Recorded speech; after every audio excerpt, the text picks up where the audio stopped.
मैं भगवती पांडे। आप देख रहे हैं हमारा YouTube channel study with me. आज हम कक्षा 9 हिंदी के काव्यखंड ललद्यत के वाक पढ़ेंगे।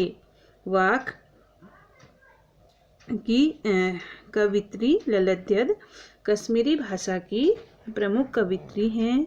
वे भक्तिकालीन कवित्री हैं तथा वे भी कबीर की भांति ईश्वर की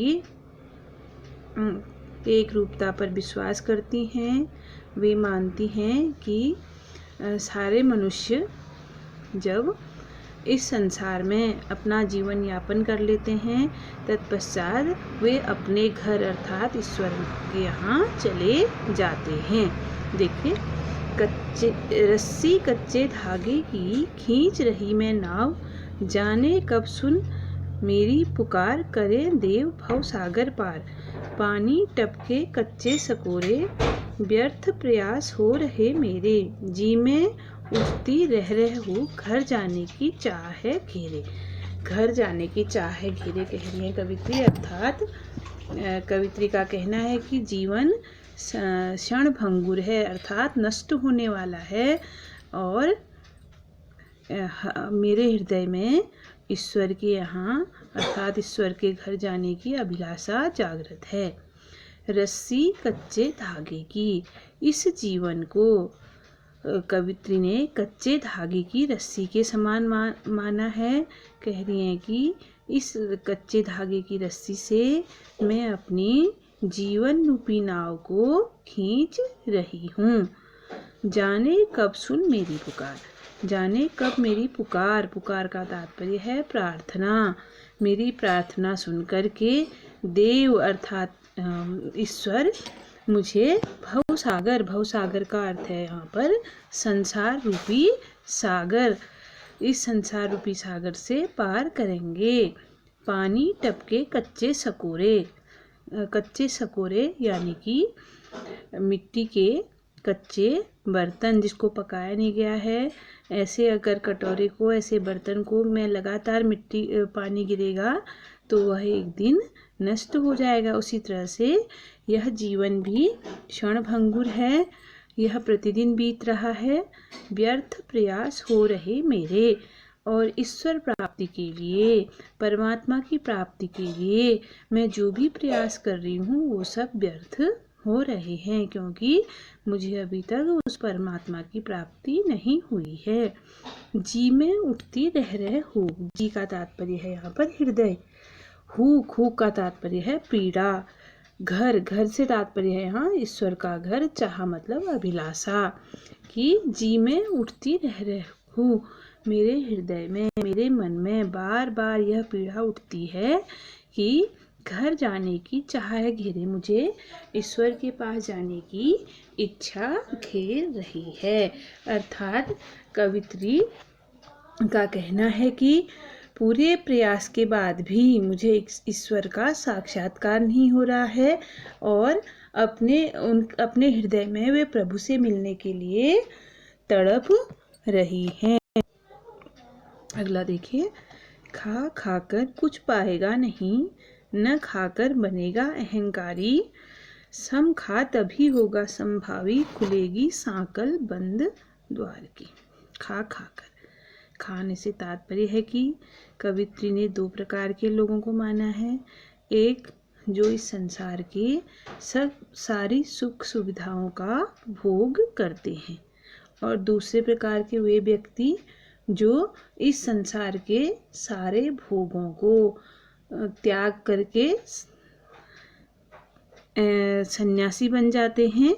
तो दोनों प्रकार के व्यक्तियों के लिए कवित्री उपदेश दे रही हैं, कह रही हैं कि खा खाकर कुछ पाएगा नहीं, अर्थात इस संसार के, इस जीवन में इस संसार के उपभोगों को कर करके आप ईश्वर को नहीं प्राप्त कर पाओगे। अर्थात व्यक्ति केवल अपने भौतिक सुखों में ही लगा रहेगा तो उसको ईश्वर की प्राप्ति नहीं होगी।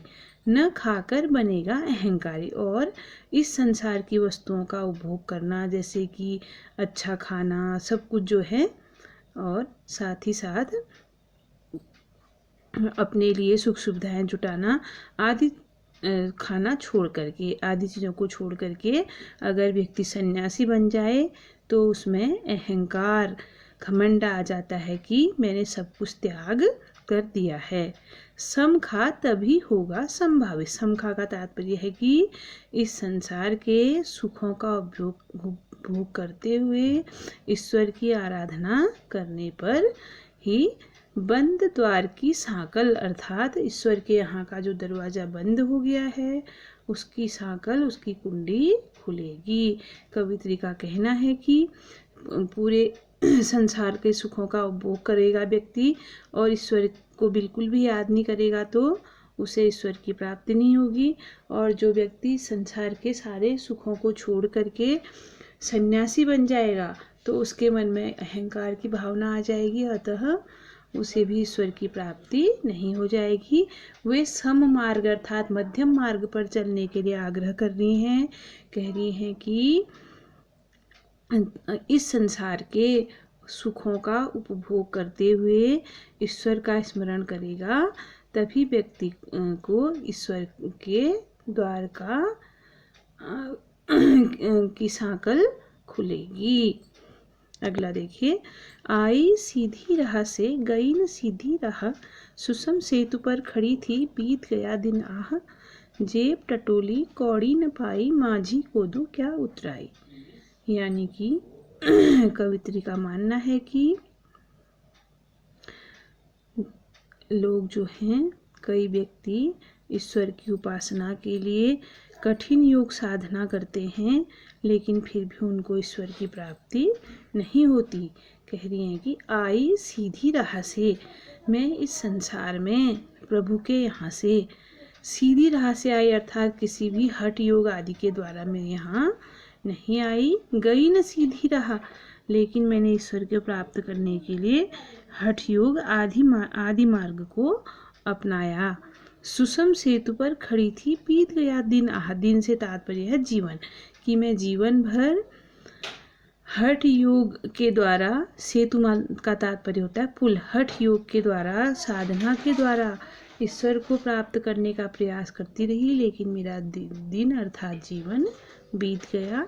जेब टटोली कौड़ी न पाई, कौड़ी का मतलब है रुपया पैसा, जेब टटोली से तात्पर्य है आत्म अवलोकन किया, अपने अंदर झांका, कौड़ी न पाई और अपने पास कुछ भी प्राप्त नहीं हुआ। माझी को दूं क्या उतराई, माझी यानी कि नाविक जो इस संसार का खेवैया है अर्थात ईश्वर, उसको मैं क्या उतराई दूं। अर्थात कवित्री का कहना कि मैंने जब आत्म अवलोकन किया, पूरे जीवन भर हठ योग आदि साधना करके जब आत्म अवलोकन किया तो मुझे ईश्वर का बिल्कुल भी दर्शन नहीं हुआ, अतः मैं अब अपने ईश्वर को इस संसार से जाने के बाद क्या उतराई दूंगी। अगला चौथा देखिए, थल थल में बसता है शिव ही, भेद न कर तू हिंदू मुसलमान, ज्ञानी है तो स्वयं को जान, वही है साहिब से पहचान। कि कवित्री का कहना है कि शिव का तात्पर्य है कि ईश्वर परमात्मा इस प्रकृति के कण कण में बसता है, अतः हे मनुष्य तुम हिंदू और मुसलमान आदि का भेदभाव मत करो, ज्ञानी है तो स्वयं को जान। अगर तुम ज्ञानी हो तो अपनी अंतरात्मा को पहचानो, वही है साहिब से पहचान। साहिब का तात्पर्य है परमात्मा, कि वही परमात्मा से सही पहचान है। अर्थात कवित्री का कहना है कि भेदभाव को छोड़ करके, हिंदू मुसलमान आदि के धर्म जाति के भेदभाव को छोड़ करके व्यक्ति को यह ज्ञान होना चाहिए कि हर व्यक्ति में ही ईश्वर का वास है, स्वयं के अंदर ही ईश्वर का वास है, अतः वही साहब अर्थात ईश्वर से पहचान है, ईश्वर को प्राप्ति का मार्ग वही